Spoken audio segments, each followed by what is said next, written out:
Black टुर्मलिन हे bracelet पाहणार आहोत. ब्लॅक टुर्मलिन दिसतं कसं, तर हे अशा प्रकारचं दिसतं. ते काळ्या रंगाचं जड असं रत्न आहे की ज्याच्यामुळे ते जमिनीमध्ये खनिजात सापडतं.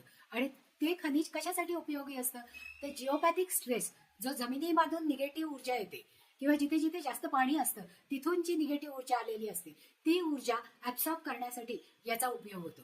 आणि आपल्या बुद्धीमध्ये आणि विचारांमध्ये एक वाक्यता आणण्यासाठी या ब्लॅक टुर्मलिनचा उपयोग होतो. तशाच पद्धतीने पचनामध्ये जर काही बिघाड झाला असेल तर त्या पचनक्रियेवर जास्तीत जास्त संतुलन ठेवण्यासाठी याचा उपयोग होतो. त्याचबरोबर रात्री झोपल्यावर आपल्याला जर विचित्र स्वप्न पडत असतील किंवा सतत भीती वाटत असेल, निराशा येत असेल आणि केवळ चिंता आणि चिंता जेव्हा मनामध्ये असेल त्यावेळेस हे ब्लॅक टुर्मलाइन हे ब्रेसलेट जर आपण वापरलं तर ते आपल्या शरीरातली तशीच बाहेरची म्हणजे घरामधली सुद्धा निगेटिव्ह एनर्जी ऍब्सॉर्ब करून घेऊ शकतं.